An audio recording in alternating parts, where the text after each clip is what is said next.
Assalamu alaikum students. I hope all of you are fine and healthy. Today we are going to do present progressive और continuous tense.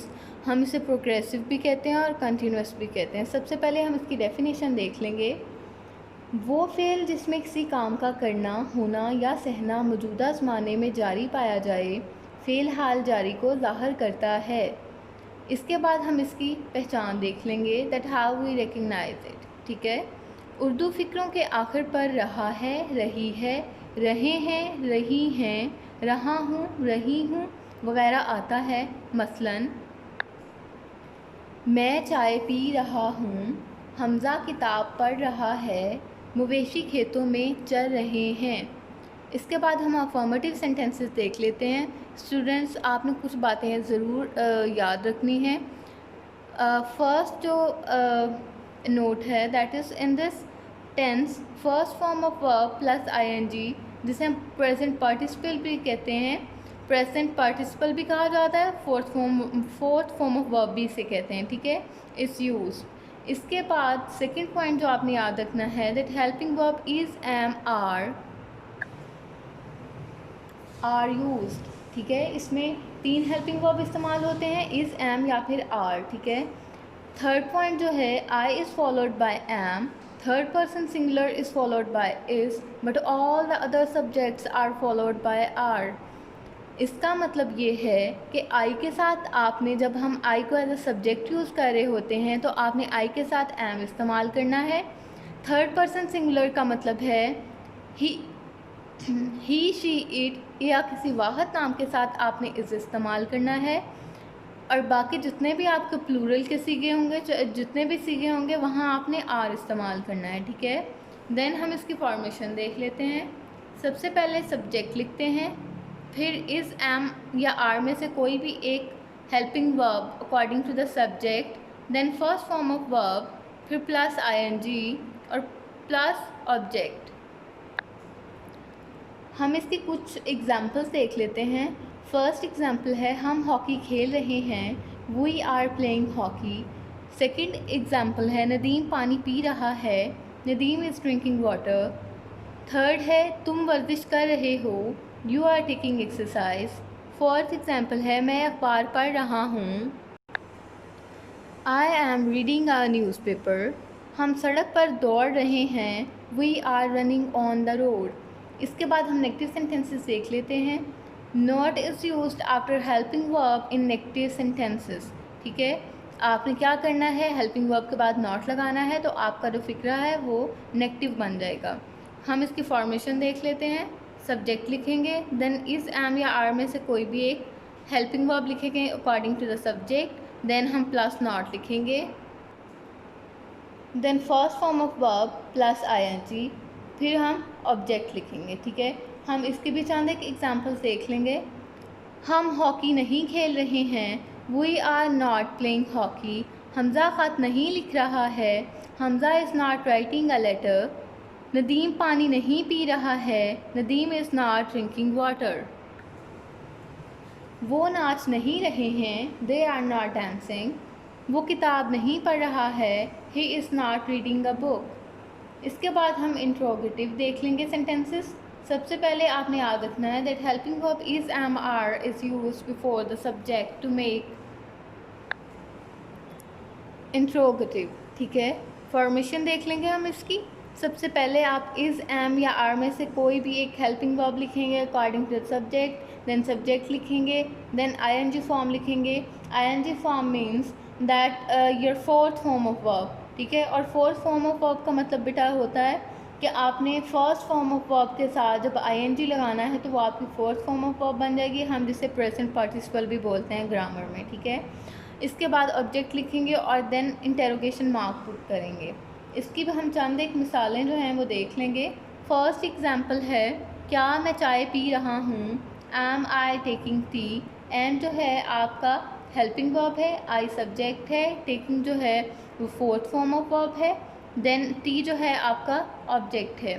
Second example है क्या आलिया किताब पढ़ रही है, is Alia reading a book. क्या हम सड़क पर दौड़ रहे हैं, are we running on the road. Note करना है आपने कि हमने अब डबल इंटेरोगेटिव करने हैं सेंटेंसेस। तो क्वेश्चन वर्ड जो है वो बिफोर द हेल्पिंग वर्ब हम यूज़ करेंगे, ठीक है। The question word is use before helping verb in double interrogative sentences. Formation हम इसकी देख लेंगे। क्वेश्चन वर्ड सबसे पहले लिखेंगे, then helping verb is am are में से कोई भी एक, फिर हम सब्जेक्ट लिखेंगे, देन आईएनजी फॉर्म लिखेंगे। आईएनजी फॉर्म का मतलब है फोर्थ फॉर्म ऑफ वर्ब, यानी कि फर्स्ट फॉर्म ऑफ वर्ब के साथ आपने जब आईएनजी लगा दिया तो वो आईएनजी फॉर्म बन जाएगी, ठीक है। देन ऑब्जेक्ट और फिर क्वेश्चन मार्क। हम इसकी भी कुछ एग्जांपल्स जो हैं वो देख लेते हैं। फर्स्ट एग्जांपल है, अली अखबार कब पढ़ रहा है। When is Ali reading a newspaper. वो हॉकी कैसे खेल रहे हैं। How are they playing hockey. Six example है आपकी, तुम वर्जिश क्यों कर रहे हो। Why are you taking exercise. Students, हमने जो प्रेजेंट प्रोग्रेसिव टेंस के जितने भी बेसिक बातें थी वो कर ली हैं। हमने सबसे पहले इसकी डेफिनेशन देख ली, फिर हमने उसको रिकग्नाइज़ करने का किस तरह से किया जाता है उसे हम रिकग्नाइज़ करते हैं वो भी देख लिया। उसके बाद हमने अफर्मेटिव सेंटेंसेस किए, फिर नेगेटिव किए, फिर सिंपल इंटरोगेटिव किए, फिर डबल इंटरोगेटिव किए। और अब मैं कुछ बातें आपको एक्स्ट्रा बता रही हूँ जो कि कंटिन्यूस टेंस में इस्तेमाल होती हैं, चाहे वो प्रेजेंट कंटिन्यूस टेंस हो, चाहे वो पास्ट कंटिन्यूस टेंस हो, चाहे वो आपका फ्यूचर कंटिन्यूस टेंस हो, ठीक है। तो ये बातें बेटा आपने ज़रूर याद करनी है, because it will help you a lot in your exam and future, ठीक है। तो आपने इसको बहुत अच्छे तरीके से इन रूल्स को याद कर लेना है। अगर फॉर्म ऑफ वर्ब के आखिर में ए ई आई ओ यू यानी कि वॉवल वर्ड्स आ जाएं तो फॉर्म ऑफ वर्ब के साथ आईएनजी लगाते वक्त वॉवल वर्ड्स को ख़त्म कर दिया जाता है, ठीक है। अगर आप सेंटेंस लिख रहे हैं उसमें फॉर्म ऑफ वर्ब के लास्ट पे बिल्कुल ए ई आई ओ यू यानी कि कोई भी वॉवल लेटर है तो आप क्या करेंगे, उसको फोर्थ फॉर्म ऑफ वर्ब बनाते वक्त यानी कि आईएनजी लगाने से पहले उस वॉवल वर्ब को ख़त्म करेंगे और फिर आईएनजी लगाएंगे। इसकी एग्जांपल देख लेते हैं, जैसे कि मेक से मेकिंग, इसमें ई को काट दिया गया है, ठीक है। नेक्स्ट रूल है, अगर किसी फॉर्म ऑफ वर्ब के आखिर में आई ई हो तो उसे ख़त्म करके वाई लगा दिया जाता है, ठीक है। अगर फॉर्म ऑफ वर्ब है उसके लास्ट पे आई ई आ गया है तो आपने करना क्या है कि आई ई को रिमूव करके वाई के साथ रिप्लेस करना है, ठीक है। लाई से लाइंग, डाई से डाइंग, ठीक है। ये इसकी दो एग्जांपल्स हैं।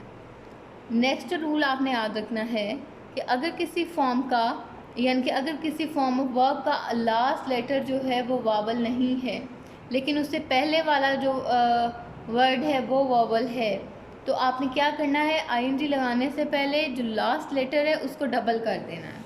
फॉर एग्जांपल रन से रनिंग, हमने जब रन लिखते हैं तो एन को सिंगल लिखते हैं, जब हम इसको फोर्थ फॉर्म ऑफ वर्ब में कन्वर्ट करते हैं क्योंकि सेकेंड लास्ट लेटर जो है अब वो आपका वॉवल है तो इसलिए हम लास्ट लेटर जो है उसको डबल करते हैं। सेकेंड एग्जाम्पल है स्टॉप से स्टॉपिंग।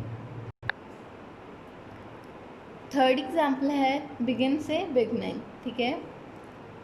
एक बात और आपने याद रखनी है कि बाज़ औक़ात उर्दू फ़िक्रे के आखिर में रहा है, रही है, रहे हैं वगैरह नहीं आता, ठीक है। कि हम जिस तरह से आइडेंटिफाई करते हैं एक हमारा मेथड होता है वो नहीं आ रहा अगर वर्ड, तो it doesn't mean that it could not be a present progressive sentence, ठीक है। तो फ़िक्रे की जिसे आप सेंस ऑफ द सेंटेंस बोलते हैं, हम उससे आइडेंटिफाई करते हैं that it is the sentence that we count in present progressive tense, ठीक है। फॉर एग्जाम्पल कुत्ता कुर्सी के नीचे बैठा हुआ है, the dog is sitting under the chair, इसमें रहा है नहीं आया, अलिफ है आया है, ठीक है। लेकिन फ़िक्रे की जो हम जुमले की सेंस ऑफ द सेंटेंस है हम इसके मफ़हूम से पता चलाते हैं दैट कुत्ते का बैठना अभी जारी है, इसीलिए हम इसे भी प्रेजेंट प्रोग्रेसिव टेंस में ही ट्रांसलेट करते हैं। ऐसे फ़िक्रों का मफ़हूम ये ज़ाहिर करता है कि अभी काम हो रहा है। यानी कुत्ते का बैठना जारी है, लिहाजा ऐसे फ़िक्रों को फ़िलहाल जारी में ही ट्रांसलेट किया जाता है। ठीक है बेटा, आपका जो प्रेजेंट प्रोग्रेसिव टेंस है वो कंप्लीट हो गया है, हमने बहुत डिटेल में किया है। तो आपने बिल्कुल लास्ट में डबल इंटरोगेटिव के बाद वाला जो पोर्शन है वो ऐसे रूल्स का है जो कि तीनों टेंसेस में इस्तेमाल होंगे, चाहे वो प्रेजेंट प्रोग्रेसिव है, पास्ट प्रोग्रेसिव है, फ्यूचर प्रोग्रेसिव है। तो आपने इन रूल्स को बहुत अच्छे तरीके से याद करना है, प्रैक्टिस करनी है, और आप लोग खुद भी नोट्स बनाते जाएं। तो अगर अब बेटा अगर आप लोग ये वाले नोट्स याद कर लेंगे, ये रूल्स याद कर लेंगे, तो it will help you a lot in your exam, in your future life. तो एक दफ़ा याद कर लें, और फिर सारा जितना भी आपका टाइम पीरियड होगा आपको बहुत इससे हेल्प मिल जाएगी। ठीक है, तो बहुत अच्छे तरीके से याद कर लें, इसे प्रैक्टिस कर लें। Stay safe. Thank you so much.